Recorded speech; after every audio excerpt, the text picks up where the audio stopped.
Oops,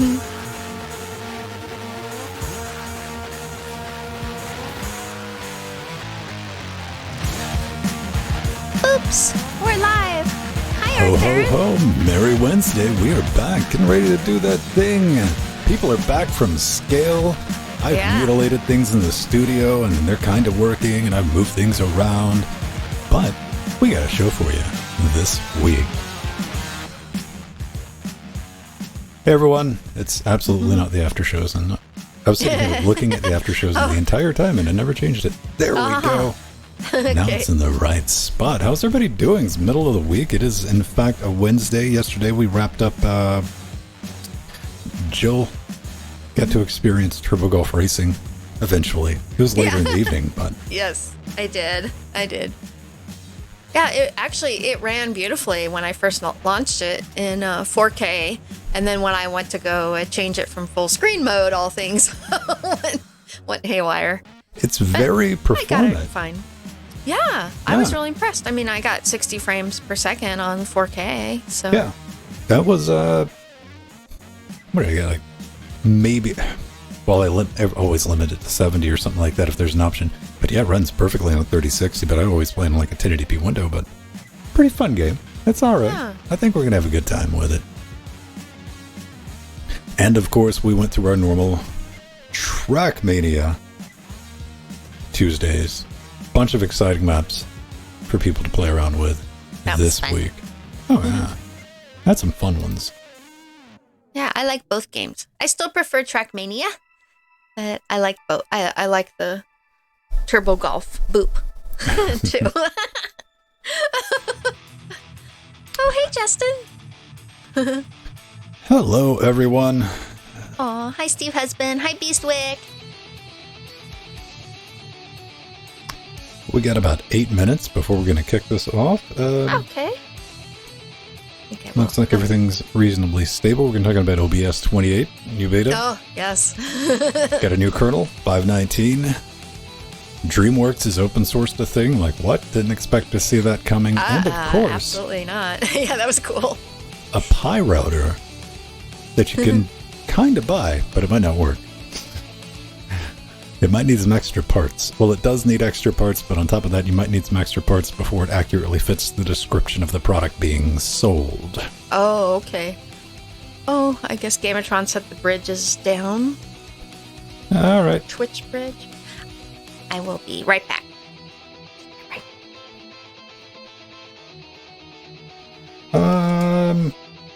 I will go bridge boop.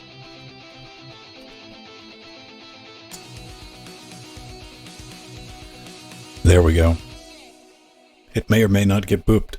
We don't know. We'll have to wait in anticipation.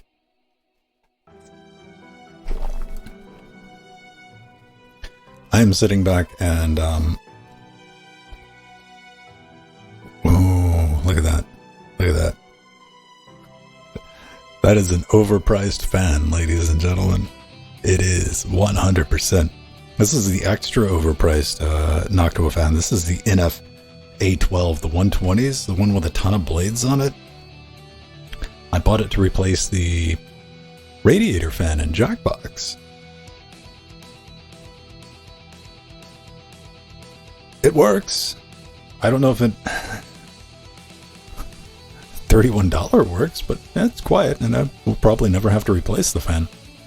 I ran into something interesting, though, when I was reworking Jackbox last week, actually last Wednesday, because I actually had a week off and I could tear something down, which was nice in the middle of the week, was I had an extra 140 Noctua fan, and I'm like, hey, you know what, I'll just put that as one of the intakes on Jackbox, because I can crank it up and not hear it, which Noctua is really good for that. Now, you can get them up, you know, at 1,000 RPM, you hear air. Usually. Once this got up to like 1,100, the design of the case, the big chunky cube Corsair case, where it had the screw holes, where it was lined in, you know, and it also has like notches in between in case you wanted to mount like a 120. The flow of air the fan was sucking over the other mounts was causing it to whistle. I didn't even know what to do about that. Like, impressive, but I didn't take snippers to it. I was going to take some, like, cut it out, but I'm like, I'm not going to mutilate the case, so I just cut it down right before that actually happened.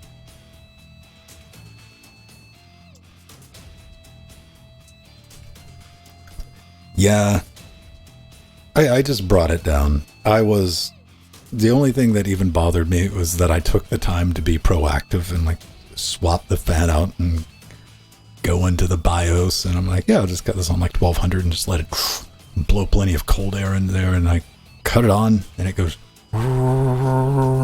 like, you gotta be kidding me. I was more intrigued at first because a knock to a fan going bad, I'm like, what? Yeah, and it took me a minute to figure out what was going on. I'm like, really? Huh, fascinating. I dialed it back down. I didn't swap the fans back out. I'm like, that fan, that's your forever home now. Case had nachos. Steve, we got to talk about aging and hearing loss and what can be done about it. I'll send you a pamphlet. That could definitely be a thing.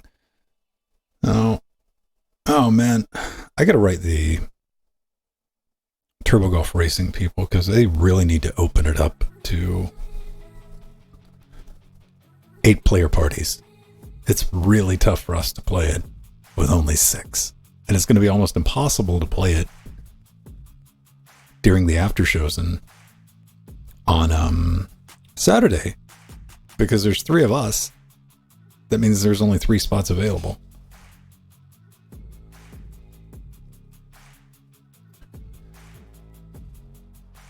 Dedicated servers would be nice. See, I'd be done with the idea of dedicated servers if it wasn't. No, I mean, just for the sole reason that you could, like, get some mods going on, like collision or, you know. I want to know how many players it could handle. Like, I think it would be delightful to see, like, a 30 or 40 player version of that. It would be a tsunami of balls. Okay, I gotta play the game where I gotta get the tab all the way from the right side to the left without it flying out. There we go. All right.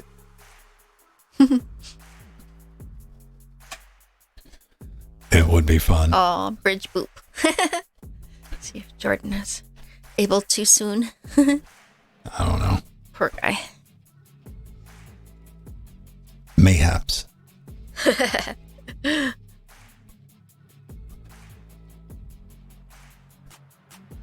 I don't know. One thing we might be able to do is I could probably move that over to one of my servers. Depending, I have no idea what... I have zero idea about the infrastructure for our chatbots. Like, none. Like, here's the authentication tokens. It's in the Flying Spaghetti Monster's hands now. Empty and Strider went at it. Yeah.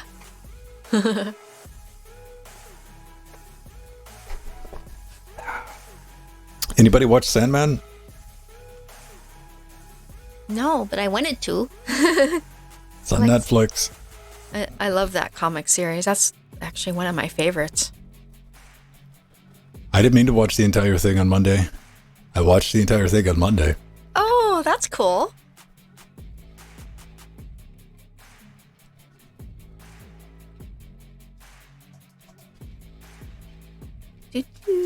Yeah, I really enjoyed the series. You know, I'm familiar with the source material. Not somebody who, like, read the graphic novels, as I was told. I'm like, you mean comic books? No, graphic novels. That's not better.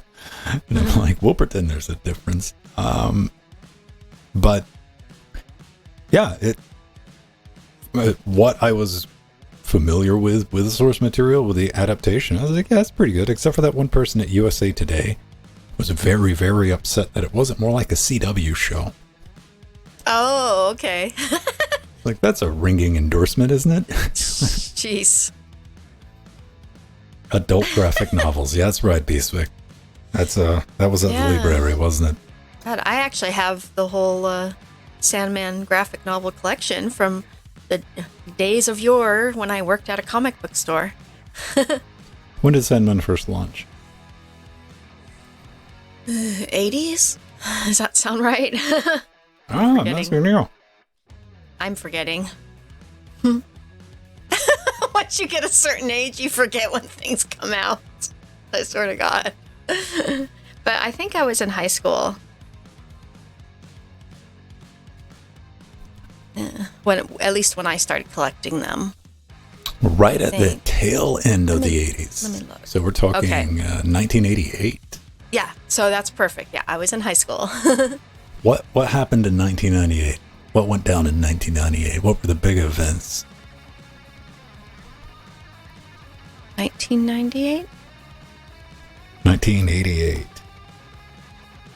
Oh, What happened? Significant events. Let's take a look. Anything fun? Oh, archaeologists uncover the original Globe Theatre in London. Okay. A Brief History of Time was published by oh, yeah. Stephen Yeah, Hawking. that was I remember reading that. Yeah.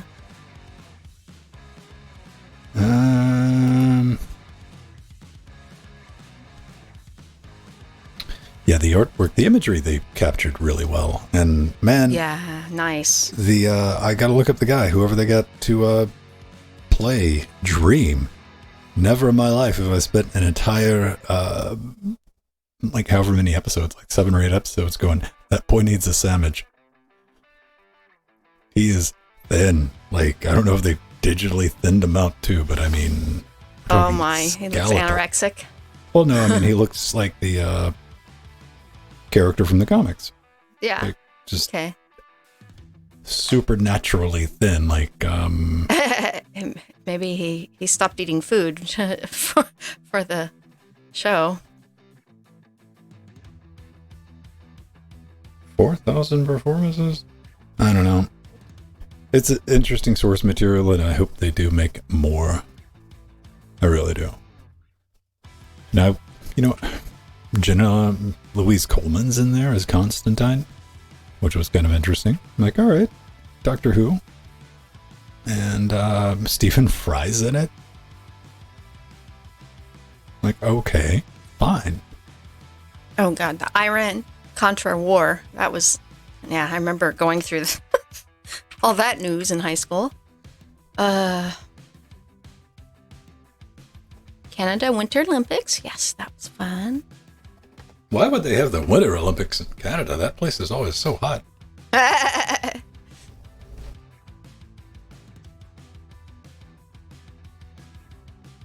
Oh yeah, and the big one is U.S. Space Shuttle program resumes 2.5 years after Challenger disaster.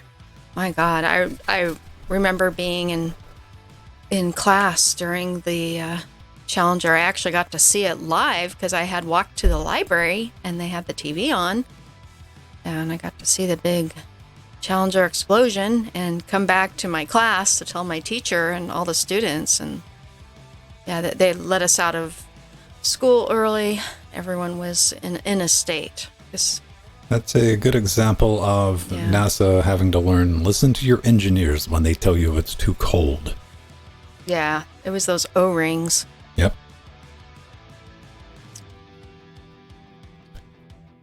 All right. Well, I'm going to grab a drink, then we're going to take a look at scale pictures. Okay, cool. There's so many more I could stick in there. That's why I said 3 or 4, man. Yeah, I know.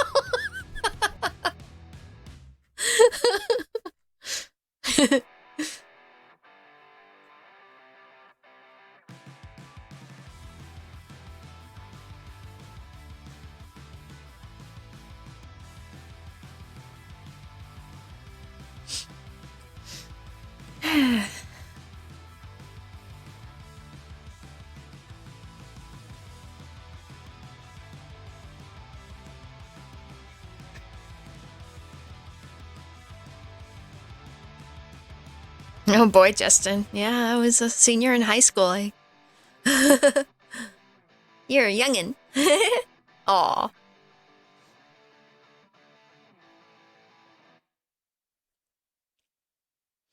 Yeah, 1989, after I graduated, I was working.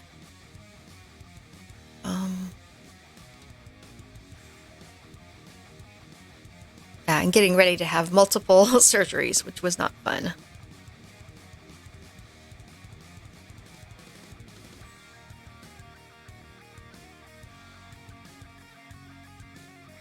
Oh, South Korea. Yeah.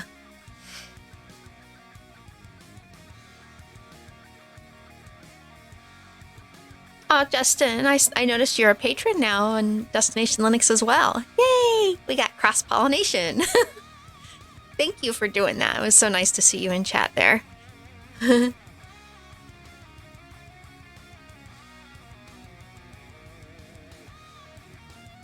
do, do, do, do, do.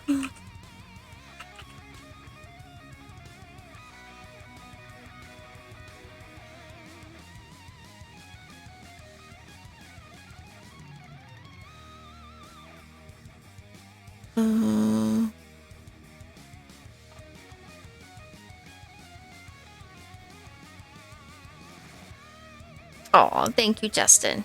That was fun. We did our scale rundown.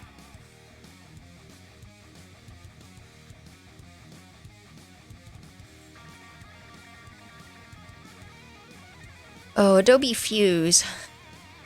Yeah, honestly, I use Blender or Maya. But there is one that I really like that I haven't used in a while.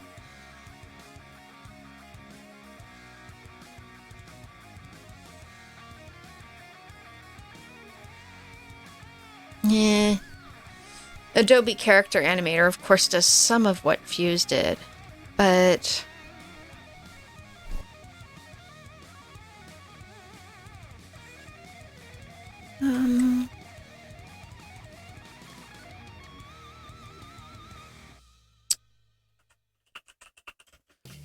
I'm so entrenched in just using the full 3D software suites that I don't even bother with the ones that are kind of specific for certain needs.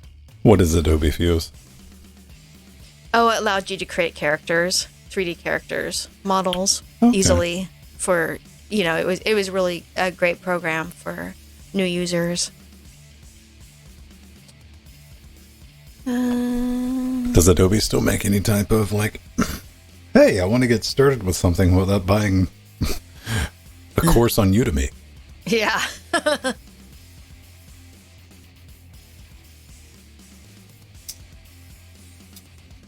Oh, 3D Character Maker. That's one that I know a lot of my students really enjoy. Yeah, 3D Character Maker. That one's been around for years, too. That's a good one, Mir.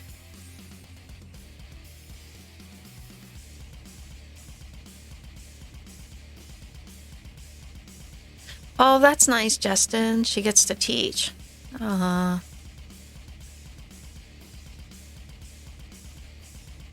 All right, I think I have everything together.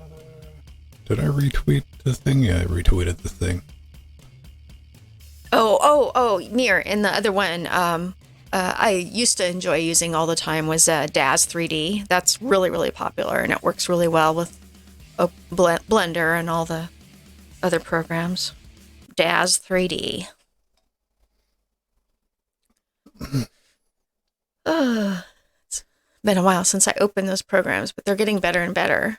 Not just any scale, Steve. Full scale. All right, let's get underway. A scale modeler, yes. You were a scale modeler, honey, because you built the booth.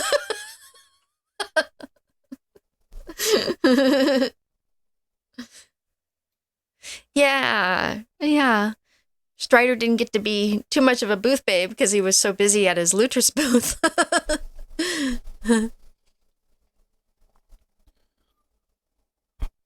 All right, I think we are ready to go. You ready, Jill? I am ready. All right, let's make it a thing then.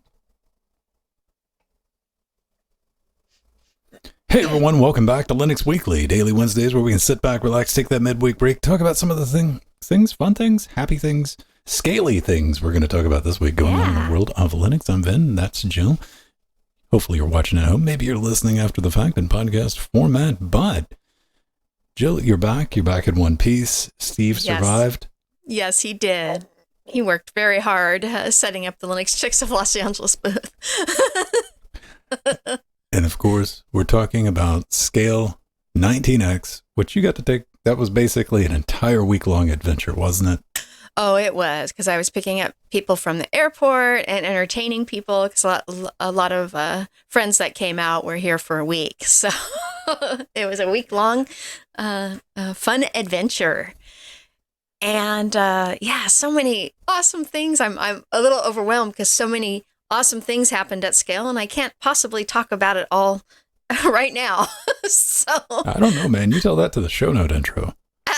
I know, I put in a huge show note intro.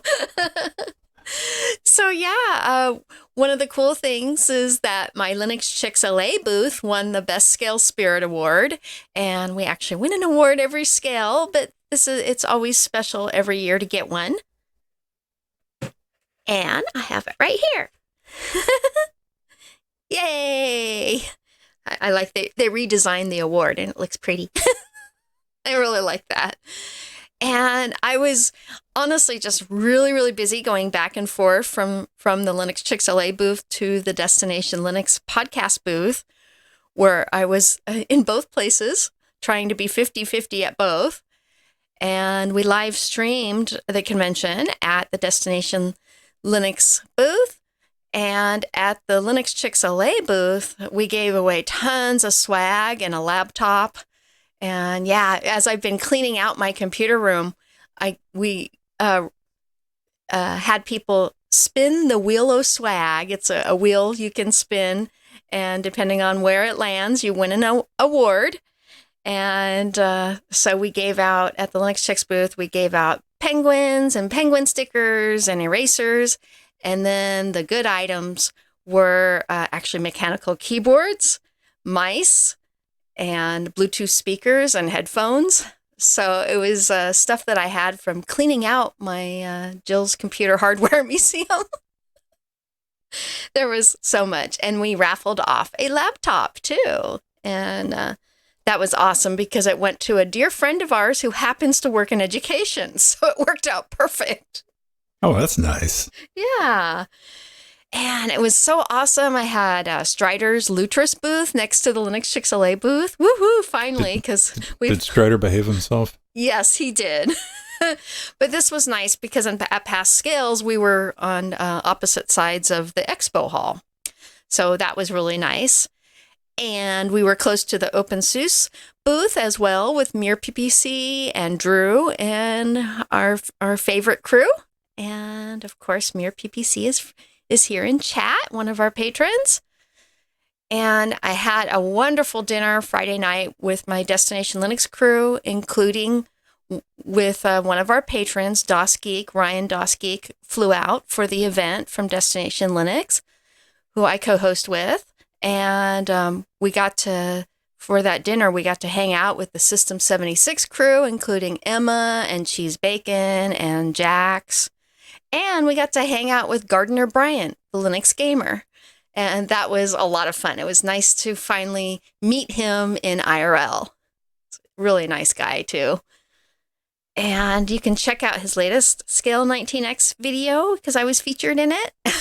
And actually, the Jay, the Linux guys, Learn Linux TV, he's been featuring us a lot. A lot of the crew. That was a lot of the Linux Gamecast crew that was at the Southern California Linux Expo. So there's Cheese Bacon. Aw, he's such a nice guy, and it was so wonderful meeting him in IRL. He's such a gentle spirit, and I love him to death, and I like him even more now that I've met him in person. And there's Emma. She is she's my spirit unicorn animal. We called each other. And there's my Linux Chicks LA booth. And that's me and Betty and Sharon and Nicole. And we worked hard winning that award. Unfortunately, that picture Steve Husband isn't in, but he was there to receive the award as well. And that is me with Monica Aans Madden, who I had met for the first time in IRL as well at Scale. And she is one of our patrons in chat and the Ubuntu community representative at Canonical. And it was so wonderful also meeting her, because I had met her on the Big Daddy Linux podcast years ago. So we've been good friends ever since. Wonderful. I'm glad everybody had a good time. Yeah. I really am. Yeah, even though it was a smaller scale this year because of the pandemic and the surge in COVID, it was a bit smaller, like by a third, but it was still a wonderful event, and it was just nice to be back with my Scale family again. It really was. One of the things we were talking about in the pre-show, and it kind of worked out though, because you especially if you take some time off and you're coming back, and even at a third, but it was at a smaller convention, so it didn't feel. Yeah, it didn't feel smaller. No, because we did move back to the LEX Hilton, where Scale had been for many years before we had moved to the Pasadena Convention Center. And it is a much smaller venue, but it didn't feel smaller because all the halls were busy and all the talks were busy. So, and one of the highlights was seeing Vince Cerf, one of the fathers of the internet, actually one of the inventors of TCP/IP. And he was the final keynote on Sunday, and he was amazing. So what you're saying is you might go back to the next one. Oh, yeah. Yes, absolutely. I am working 2 booths now. It's pretty strong maybe. Yeah, pretty strong maybe. So, absolutely. I've been playing around with a bunch of things. If you tuned in Saturday and you didn't get a chance to watch the show, then what were you doing tuning in? We were visited by Dennis Payne. Yeah. He came and hung out with us for about 30 minutes to tell us about his, come on, let me get Dennis. There's Deadass. He's got a project where he's doing a Kickstarter to kind of revive and bring up to date older games, and starting with Mojotron, which is a game that, and moving away from, like, here's a word you might not have heard in a long time, ClanLib, and porting that over to SDL and getting things, and also for Windows too. He's going to make Windows binders and stuff like that. But he did tell us about what it's like being an open source game developer, and he has worked on commercial projects. So if you get a chance, go back and listen to that. But I got 2 things. One, I bought this guy.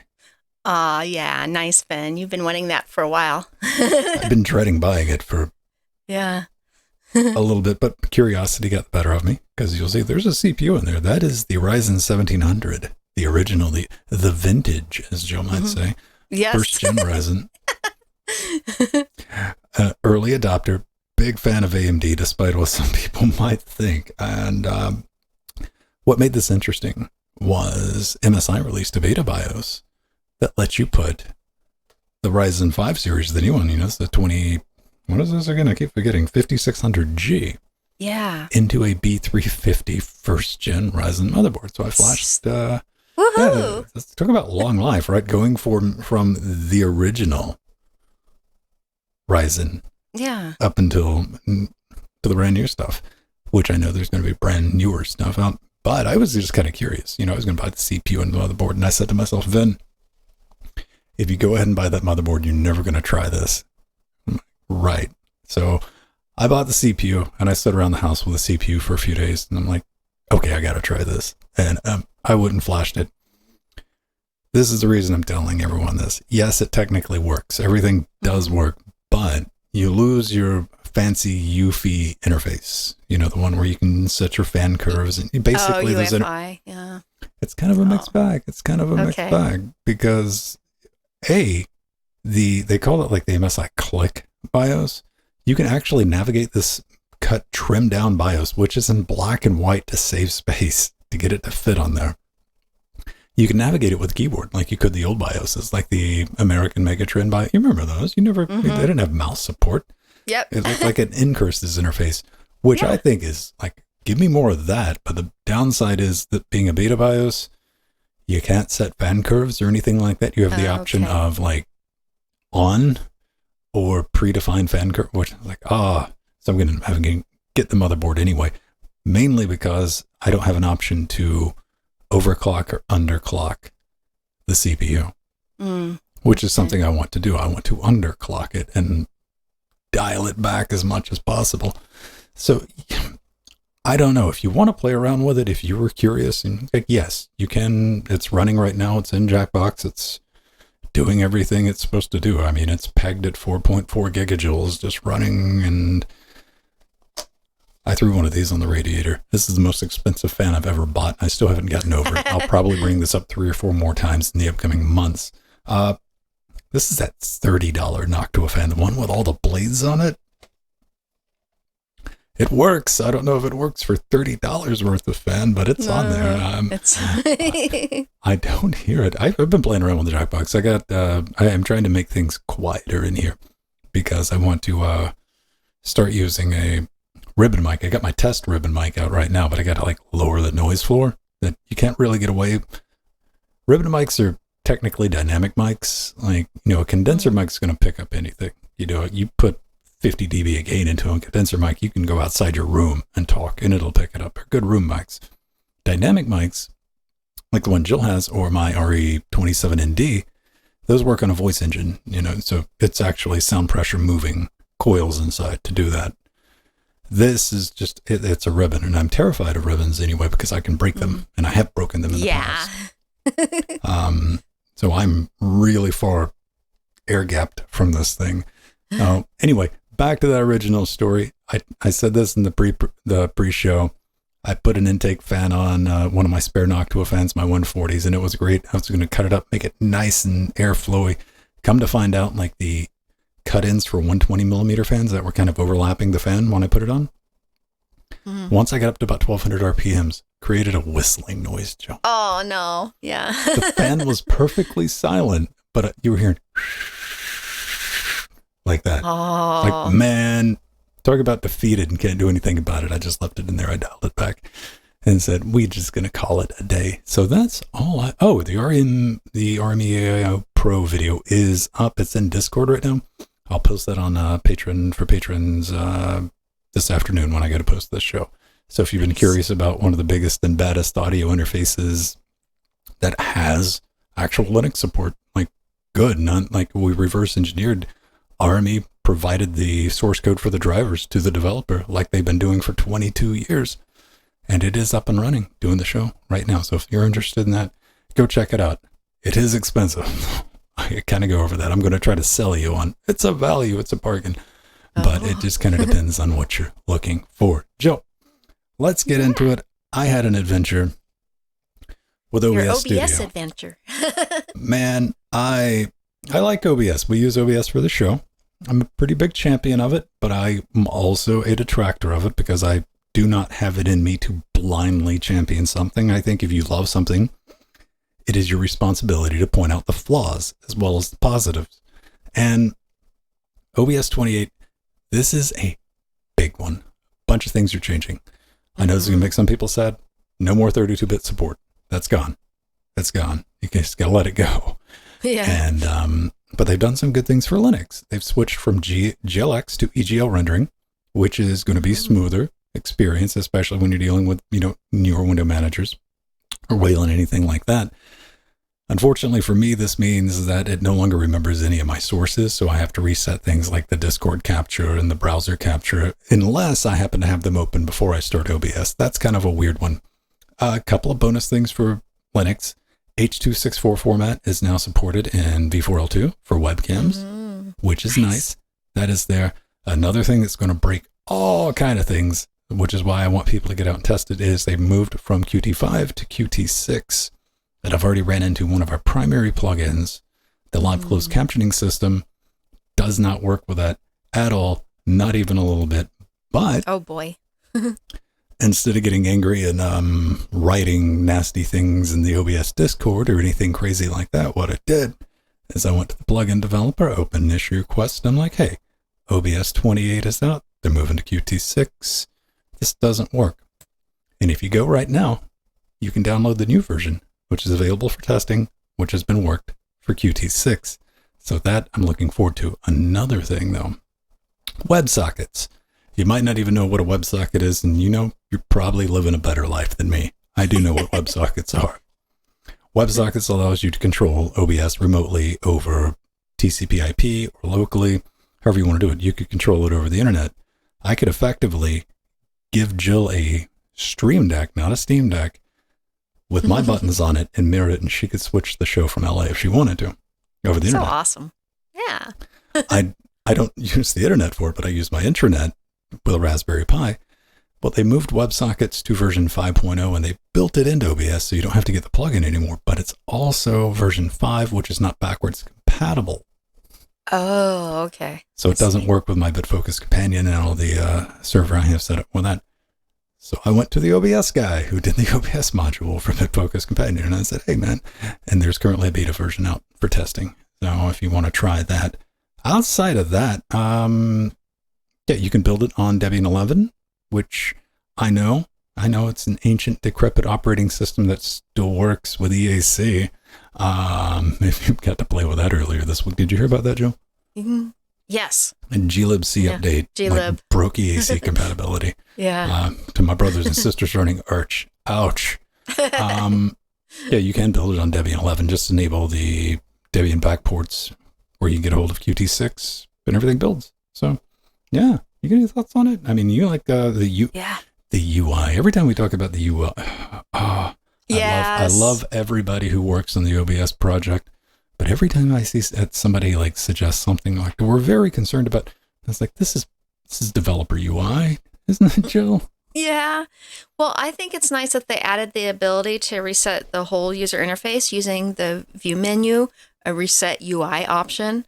This is awesome because there's many times where I've done like major customizations in OBS and I want to reset them, but then you have to go back and manually reset all your windows and everything. And this just allows you to reset back to default. So much nicer. So I was really happy they included that option. And they also added support for custom FFmpeg options in media sources, which is really wonderful. So you have the power of FFmpeg directly in OBS, which was always there, but now it more easy access. Indeed. I mean, there's a gang of like little features and then things like that. You do have even an option if you want to play around with it. I think the HEVC is built into 28 by default now too. But again, go test it. I don't know. If you're somebody building OBS is really simple. It's really simple. It's even a type of project that I would recommend if you said, Vin, I don't want to compile anything. And I understand. I posted a thing in our Discord last night of somebody compiling. It was the Overgrowth developers, the Hippity Hop Rabbit game. Yeah. That they open sourced. Yeah. They're like, yeah, this is how you build Overgrowth from source. And they showed it on Windows. And I'm like, no, that is jarring to see how you have to just doing it on Windows and compiling anything on Windows is a hard headache. Getting it together and getting the Git repo and a GUI for CMake I'm like, well, that takes 20 minutes. That is 3 lines, man, on the console. So that was kind of tragic. So I could understand if that is what you're thinking about, especially if you're moving over to Linux. Like, I don't want to go through that. It's not that bad. Anywhere near that bad. It is kind of fun and kind of good. Speaking of kernels, though, 5.19 is out, and I just upgraded to 5.18 because we got a 5.18 kernel support for the drivers for this RME thingy. Yay! Oh, that's good, Ben. So yeah, Linux kernel 5.19 has been released, and actually the biggest additions and changes to the Linux kernel this time focuses on networking, both wired and wireless, and much more CPU support. Also, something unique about this release is that Linus Torvalds managed the Linux kernel 5.19 release on an M2 powered Apple laptop, thanks to Asahi Linux. And that was really, really cool that Linus, made that move and did the development on an M2. He's worked with Macs in the past. Yes, he has. He absolutely has. So some of the major updates include big TCP support was added, which allows bigger TSO GRO packet sizes for IPv6 traffic and achieves network speeds up to 400 gigabits. And this will, obviously this will give a significant boost for high performance networking and cloud-based data centers.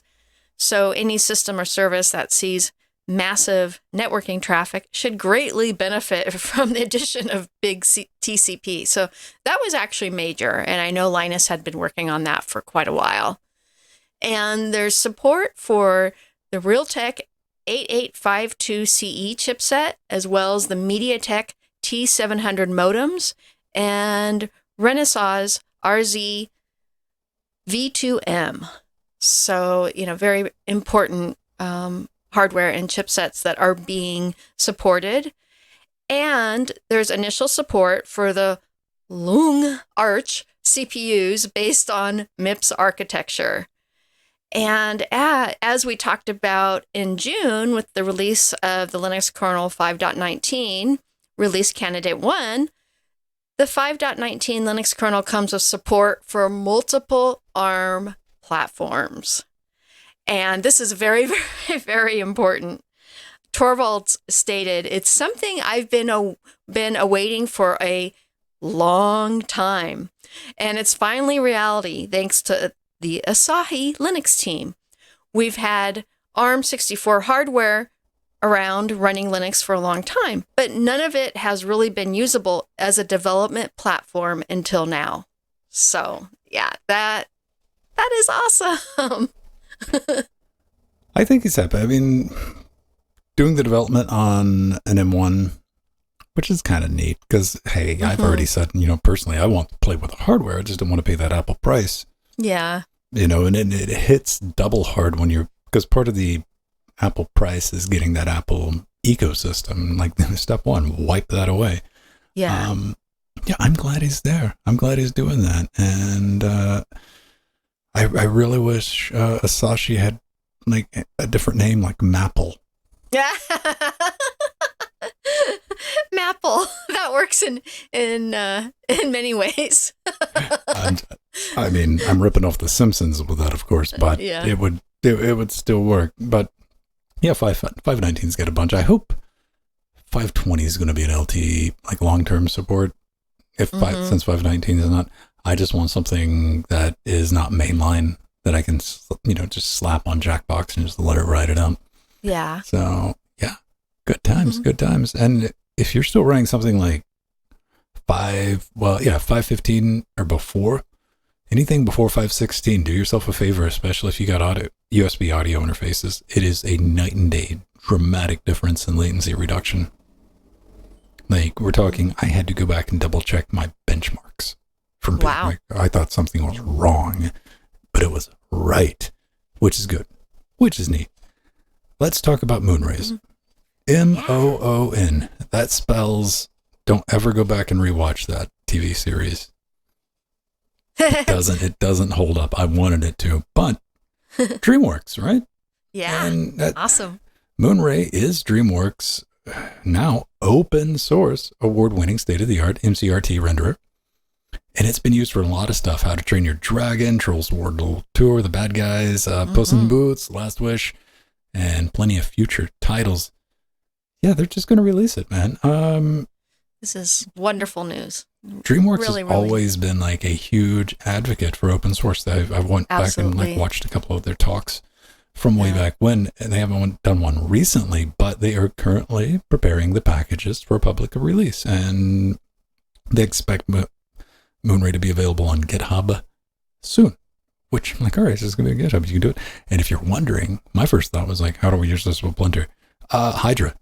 Yeah, Hydra. And actually, Hydra is Pixar's engine. So of bringing in scene files from the different platforms.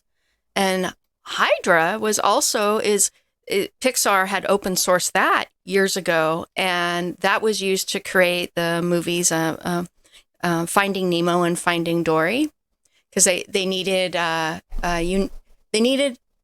special way to do their underwater scenes. So they used Hydra with that and made that open source. And I had heard SIGGRAPH at the SIGGRAPH convention, Pixar had done a talk years ago about open sourcing Hydra, and they did. So now the whole community is benefiting, including DreamWorks. And DreamWorks themselves have created lots of open source plugins and codecs over the years. I've known some of the developers that work for DreamWorks, And it's amazing what they're doing with open source. They've Really awesome. got a good track record with it. And it's a good thing to have, especially, I mean, it's a good business decision for your company too, because now it's openly accessible. People don't have to, you're a teenager. What are you going to go for? You're going to go for the one that costs the low price of free when you're playing around with stuff like this. And for anybody on top of that, you get access to it. Like if you want to integrate it into something. Now, I couldn't find exactly what it's going to be released under. Hopefully, some version of the GPL or maybe an MIT license, but I heard Apache, but Apache? Don't correct me on that, but I had heard a rumor of Apache. Okay. So it doesn't matter what it's under. Somebody will be upset about it. Yeah. Yeah. It's going to be an open source license. I'm looking forward to trying out Moonray because honestly, for years, actually for when I was an independent computer animation contractor and for my students at the college I teach at, I've been using Pixar's RenderMan. So it's nice, and that's proprietary. So it's nice to have an open option out there. And Nothing but good things to say about that. We also have nothing but good things to say about the people who support the show. Patreon.com/Linux Gamecast. If you like what we do, kick us 4 quarters a week. We throw in some bonus things to say thanks for that, like early access. I did a behind the scenes thing with, I think it's just called like Smooth Jazz with Old Man Vin for making the latest interfacing Linux video, where it's like, you know what? Yeah. This is an 8-minute video. Let me sit down with you for 30 minutes and walk you through everything and how it's stuck together.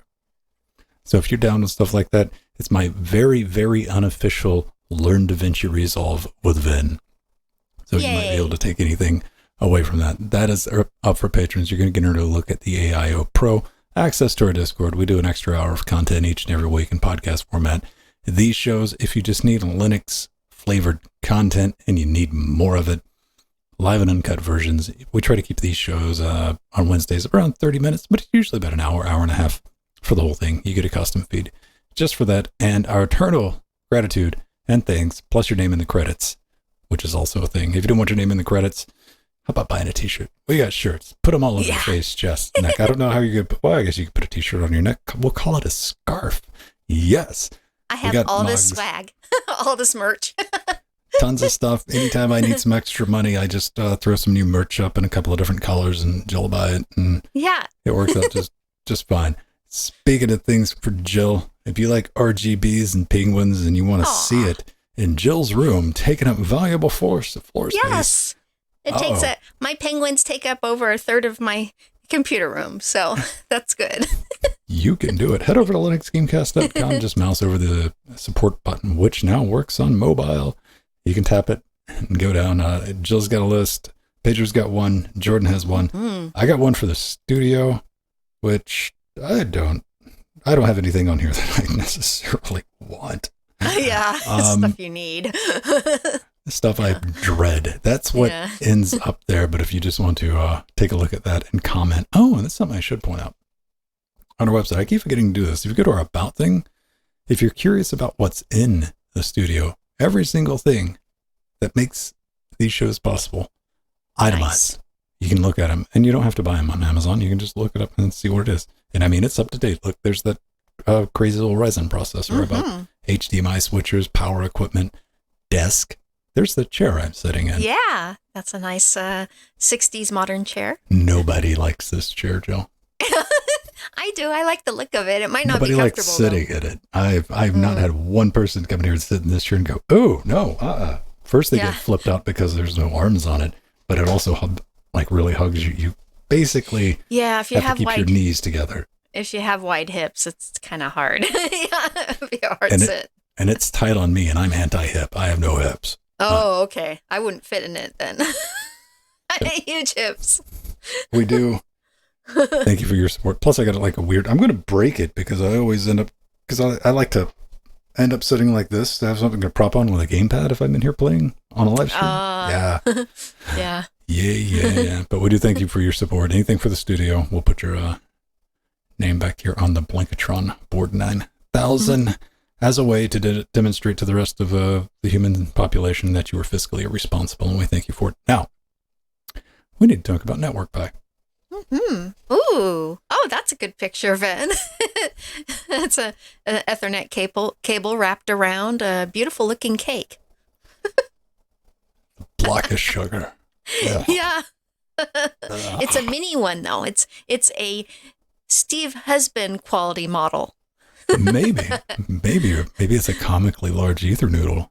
Oh, that's true. That's true, but probably the other way around.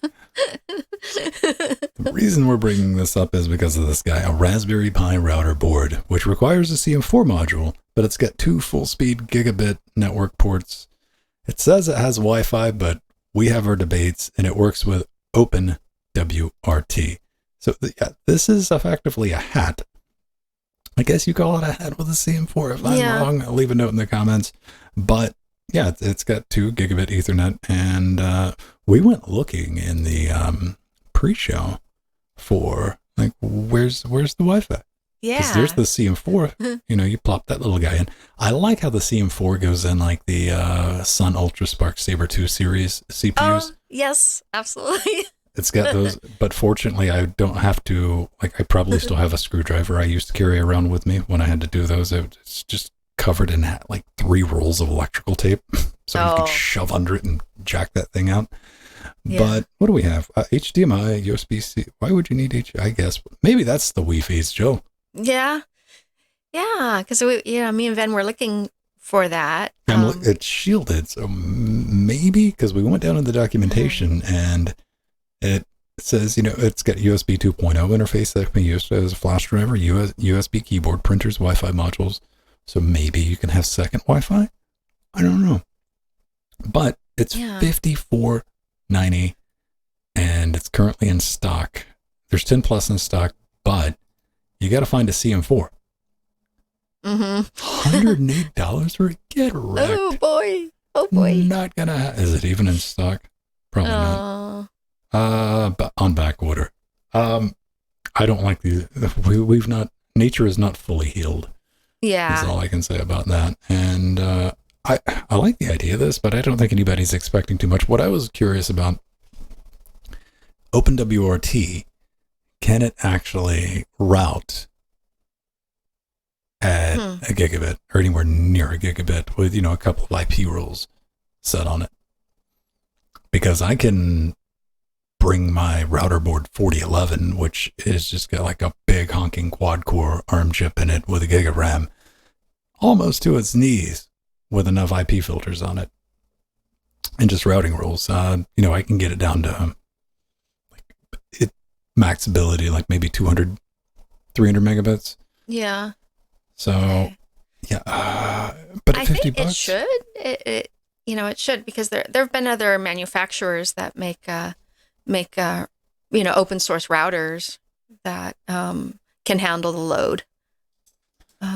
This is where I get curious, because I'll go back to the 4011. The 4011 is built for wireless ISPs. It's never intended as a home router. Like it's built to take big chunky loads.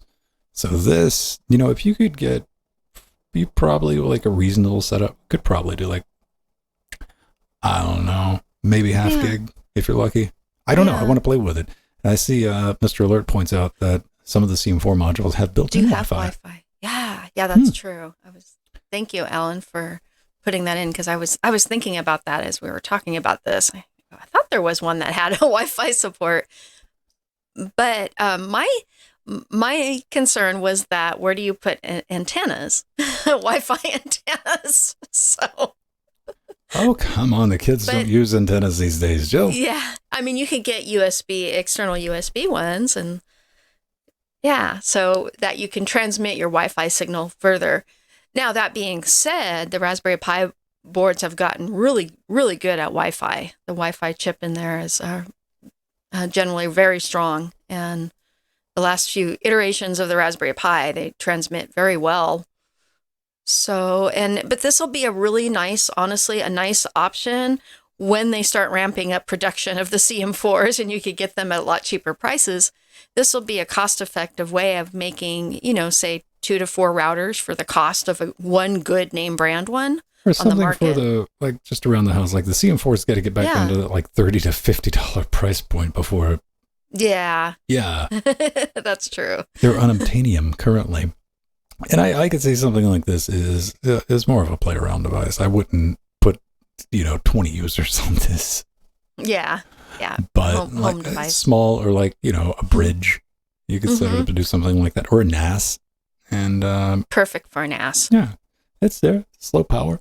So, but, don't do yourself any favors. Don't go ahead and order it until you can get a CM4. There's nothing worse than having half of a thing. Yeah. Where you're just sitting around going, I can't do anything with this yet. You look at it. Oh, man. Yeah, I'm kind of unfamiliar with the Wi-Fi capabilities of Raspberry 4 because it's usually Wi-Fi kills almost, like, it's in the top 5 things I do when I start one up. Yeah. Just in a habit. I did test it out on that Raspberry Pi 02 or okay. The latest the latest W. Just out of curiosity. I mean, it does work, so there is that. All right. Yeah. Somebody go buy one and make pretend. You can make a little cardboard compute module and put on top of it and cosplay as a router. It'll be brilliant. Yeah.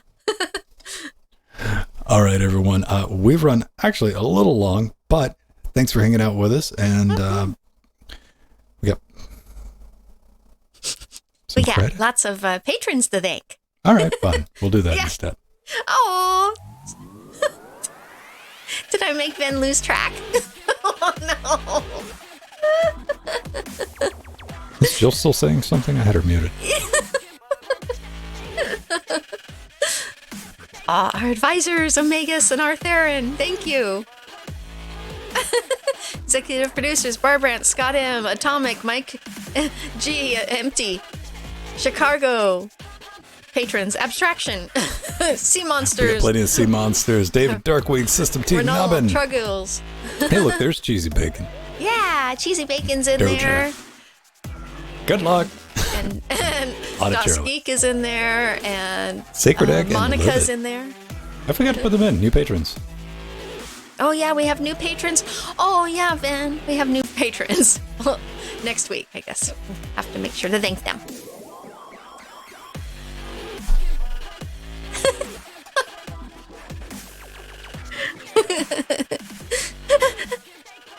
Yeah, don't feel bad. I didn't remember until I read the Cherling credits. I'm like, right.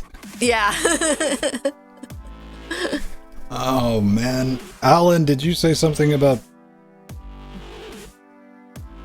What was it? Running a governor's speeds or something? Was that directed at me? I couldn't tell. I was doing a show.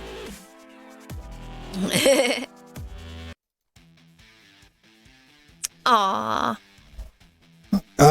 Yeah, my 2.4 gigahertz network in this room is useless. It is being taken over by RGB lighting. Oh, okay. All the 3, 4, 5, 6 Wi-Fi lights in here just dominate that spectrum. You try to connect something, this is not going to happen. So I'm limited to 5G on anything wireless. Okay. I use both. Mostly 2.4, honestly, because in this house, the 5G doesn't transmit as well around the whole house. 2.4 is awesome unless a microwave shows up. Yeah, there you go. Yeah, this is true. If you get between a microwave, that is still a problem today. And it's not instantaneous. It's not like an EMP like it used to be, but it'll cause it to drop. Yeah, in fact, I just picked up a Netgear Wi-Fi booster for the 5 gigahertz spectrum so that I can start using that more around the house. Mm-hmm. But I get such good speed with 2.4 that... Yeah, 2.4 is...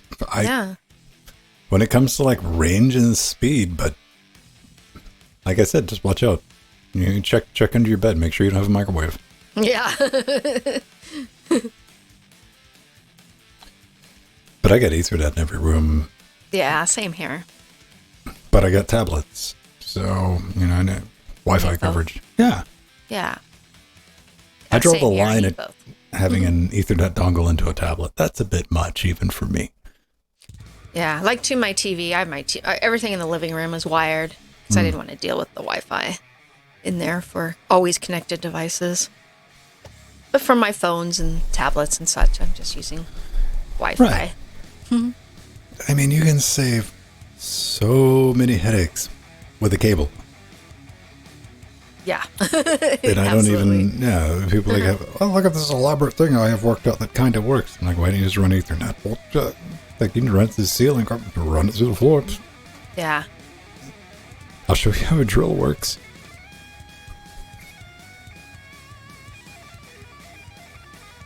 Yeah, I got a 100-foot one right now under my house. It's needing to be replaced, and I think it's because something was gnawing on it, so the speed isn't as good as it used to be.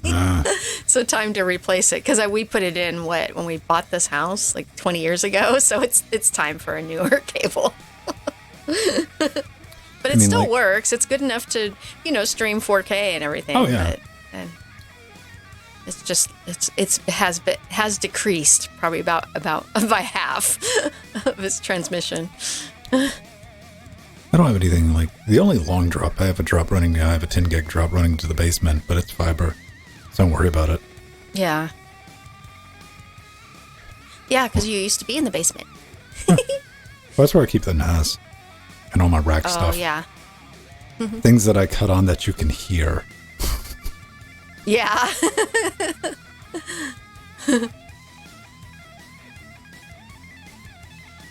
Yeah, I mean, I got 2 routers, upstairs, downstairs, basement, and I got 3, because if you count that's technically a hotspot, but it's MikroTik, and they don't know how to do anything reasonable, so it's also a quad-core router. And MikroTik has some of the worst Wi-Fi. It does, yeah. They do.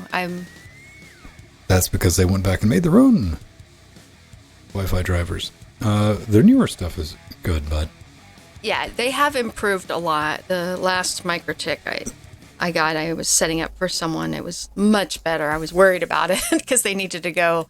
It was a 2-story house, but it actually did pretty well. But it was a newer model. See, HPACs, it's serviceable Wi-Fi, but the difference this is where you run into the difference. Like, why does this thing? Is it quad core with a gig of RAM and a little router? It can handle 280 clients at one time without choking. That's what you pay for, which I don't use. But this thing was in a barn. I bought it from a barn. I bought it used on eBay, and the SSID had been changed to barn Wi-Fi. Oh, that's cool.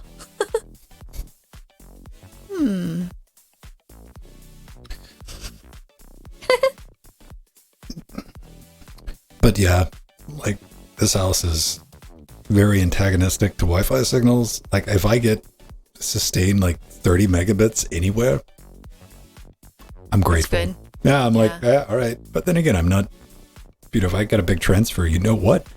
I'm going to do it with a thumb drive, or I'm just going to send it down to the basement. Electric extenders? Those those power are really Wi-Fi, improved. they're really good and affordable. Like, even Netgear makes them. Yeah, I've thought about putting one of those in my for our garage out back, but I'm actually just gonna wire something out there from my router. Steve's gonna hand you a shovel and say, "Here you go." Yeah. Trench. Yes, trench. Yeah, I need my full gigabit in the backyard for the future. So when I'm working on this room, I'm actually setting up a studio in the backyard. I've worked on I'm actually going to buy a tiny home in the backyard. So do you think you guys are going to get that rolled out like early 2036 or 37? Yeah, it's going to be a while, but it's honestly, we've done all the research on it and I know what I want, but it's a matter of Steve having time off work. And that's what's always difficult. I can't, I need help preparing the space for that, and I can't without his help. So that's the problem with our modeling our house is Stephen works a lot of hours and I don't have him at home. That's difficult. Like we have an old shed back there that he had emptied out, so we just got to have that demolished, and the platform that's on is where we're going to put the tiny home. Yeah, Strider, Stephen, he's been, since he's returned from scale and before scale, he's been averaging like 100 hours a week. It's been hard, so we don't have time to do anything. Aw, thank you, Alex. So that's the problem with our remodeling projects. I don't have hubby here to do things we need to do. I can't lift heavy things and move things. It's hard. Yeah, every time I think about putting solar in or any type of off-grid thing, like solar's getting wicked cheap. Yeah. It's just Yeah, storage. it's just storage, yeah. Yeah. We can get that free here in Cali. But Steve, it was funny because we looked at buying it, and this was many years ago. And the representative we were talking to was saying, "Oh, he goes, you're just two people." Because between me and Steve, we don't use a lot of electricity. Like buying it to recoup. I just want it because it's cool, man. Yeah, it's cool. Yeah. But now that it's free, I might think about it more. So. Because I had them come out and. It was on like 47 grand for a couple of panels, but that's fully installed. But then I still got to get like storage. Yeah. For it. And then it's the headache of getting a hold of the power company and getting them to put whatever they need to put in to make sure it doesn't feed back into the grid. But yeah, I like that idea. Power goes out, still got power. But that just guarantees that your power will only go out at night when your batteries are flat. Yeah, mere PC, that's because you're not a senior citizen. You can get it. Actually, Steve's brother put in solar, and this was like when it was brand new. He spent 50 grand on it when it was brand new. But yeah, Mir, you should look into that, because here in LA County, we can get it free because we're over 50. And actually, they're going to start rolling it out throughout all of California eventually. It's coming, but they've started here in the South Bay in Los Angeles.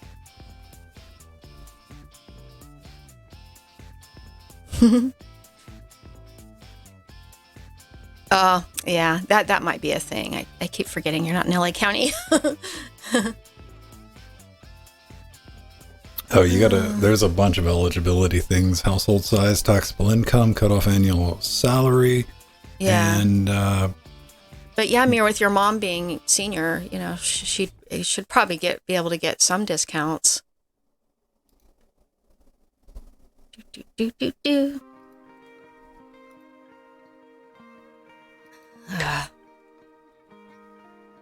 That's what's been hard for me is that now I'm getting all the senior citizen stuff in the mail because I qualify for all this stuff. Whatever, man. I got my AARP card 10 years ago.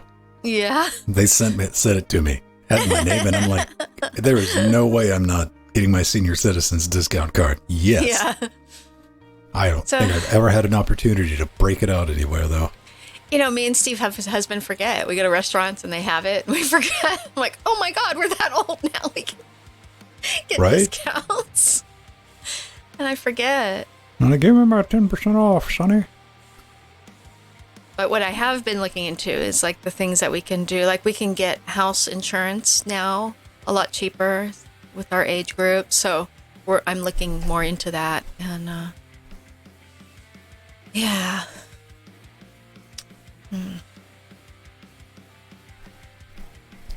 Now, I did post a story earlier today on Twitter that I thought was it was a feel-good story.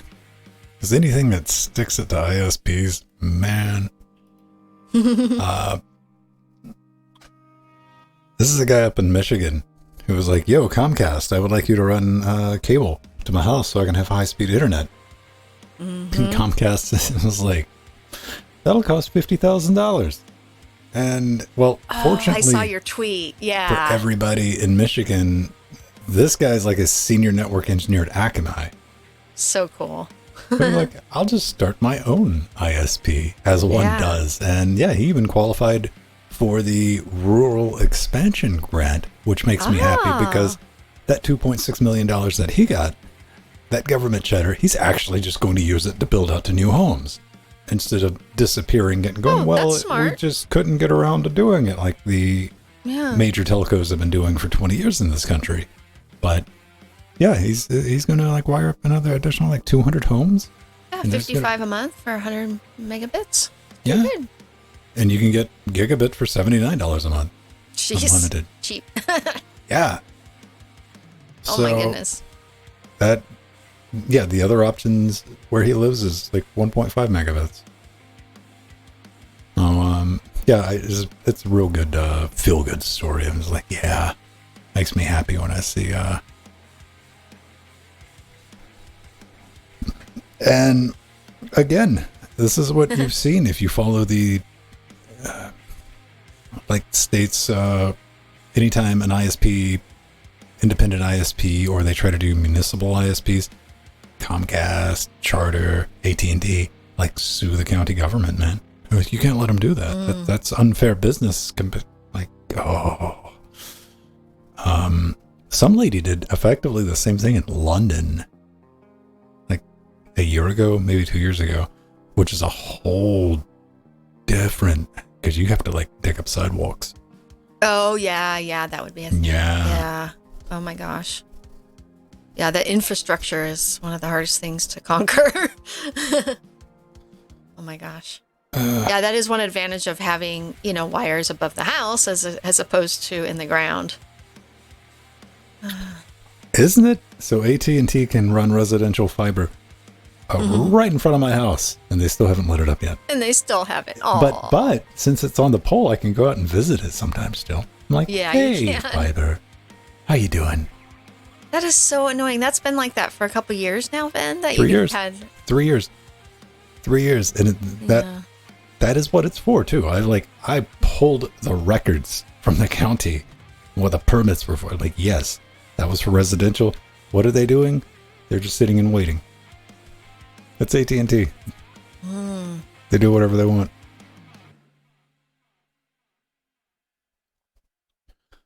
Right. See, this is why I'm so big on not one satellite internet provider, but 3. Because there's 3 players in the game. Starlink gets all the hoo-ha, but everyone's favorite small upstart, Amazon, is also going to be launching one, and there's an ongoing attempt for the EU to launch one. Yeah. And what that does, the knock-on effect of that is you got to change the game, especially if you provide terrestrial internet. You got to be price competitive. Once there's enough satellites up there to start servicing large populations. You know what? I thought about starting a WISP years and years and years ago, and fortunately, one of the good decisions in my life, I decided against that. Oh, wow. Yeah. Admittedly, the nerd in me, I'm like, oh yeah, it'd be kind of fun to manage an ISP and set one up. Be a lot of learning. I like learning new things. Absolutely. My brother had thought about doing it in the early 90s, and that was when, people weren't doing stuff like that. So it was, he had access, to big pipes. So that was, he decided not to do it because it was just so much paperwork. Ugh. But we had thought about it. That's early 90s, late 80s, early 90s, when most people just still didn't have computers in their home. Oh, yeah. And then it was manageable, so he could manage his customers. Back then, you're dealing with the days of, not even ISP stuff, but people running the BBSs from their homes. There's a really good documentary on YouTube about that, about some of the pioneers that were running, nodes. Yeah. They were having 40, 50 lines. Yep. And you want to talk about a whole new level of hot. Didn't have rack servers. Those were all beige boxes. These are some great pictures of just towers stacked in rooms. Who did that documentary, Ven? I've seen a few others, but I don't recall that one. I would Google BBS documentary. Oh, okay. Because I know my brother gets shout outs in quite a few of them because of his work with BBSs and the elites.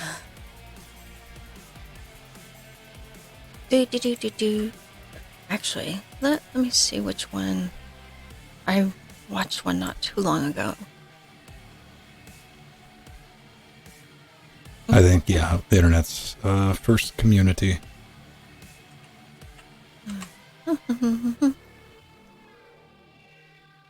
Oh, just BBS the documentary by Leet Guy? No. Yeah. Leet Guy used to be, yeah. I know this person, actually. I posted it in Discord. Cool. There he is. Yay! So if anyone wants to take a look at that, all right. It's 4:16. You didn't miss anything on the BBSs. It's people got nostalgia for it, and again, I'm not somebody that's gonna wallow in nostalgia. It was better than nothing, is what it was, and it was a way to communicate. But technology has advanced way better. Oh yeah. It was basically the early internet. We shared pictures and music, usually in the form of mods and S3Ms. We played Doom. We played multiplayer games. And so it was the first platform for all that activity, of course. And everyone talks about all the great things, and no one ever talks about spending 5 hours waiting for something that wasn't a busy signal on the other end. Yeah, leech the wares. Yeah, we had a 10-node BBS at my parents' house. Elite BBS. We were the largest in LA. At 10 nodes? Yeah. Mm-hmm. Of the leets. There's a difference between leets and public. So another word for that would be private. Mm-hmm.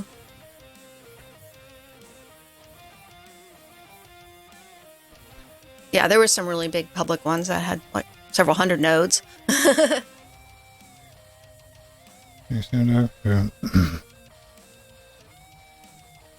All right. Cool, everyone. I got to get to work and podcastify everything. So enjoy the rest of your Wednesday, wherever you may be. And Jordan will be back tomorrow with something. I don't know what. This is going to be a terrible mystery. Friday. If you like racing around with us, everyone is always invited. Yay! Trackmania Squared, available on Steam. I like the tracks this week. I try to bring new tracks each and every week. It's usually a total of 14. And we go through that. It's a points match, but servers up all week. So you pop in anytime you want, whatever time zone, practice. It'll record your scores so you can do the asymmetric, like, hey, I'm going to race against that. But we try to get everyone together at 7:30 p.m. on Fridays. And what a points match is just like whatever place, but there's a joker place where if you end up like 5th, maybe 6th, you're going to get more points than the first place. So that adds a interesting dynamic to it. But we'll get that underway. And top 3 places always get a free game from my 18 to 20 pages of humble keys, which range from documentaries to AAA games. It's just whatever you end up picking with your RNG. And of course, we'll probably attempt to play a little bit of a Turbo Golf Racing in the after show. Yay. So, there is that. All the information is available in the Trackmaniazen channel in our super secret Discord. Yeah. I like that keyboard, I think. Maybe I don't like the thumb things. Oh, actually, I think that would be a good keyboard for you, Ben, because it's for a bigger hand. You could see it. It would fit a bigger hands. Yeah, I've looked at a couple of custom designs, like the split. The problem is, see, the reason I like that is because I like to imagine that it's completely wireless when I know in reality that just doesn't have all the cables plugged into it. Because what you constantly see is I see some really slick split ones, but they have a wire running in between them. Then you get another wire running out. You got to beat this. This wireless spaceship looking thing. Just works. No wires on the desk. That's the life I live. Extravagant, I know, but, you know, it is modern times. Mm-hmm. I take that back. I do have a wire. Steam Deck's got a wire. But it's way over there. Good night, everyone.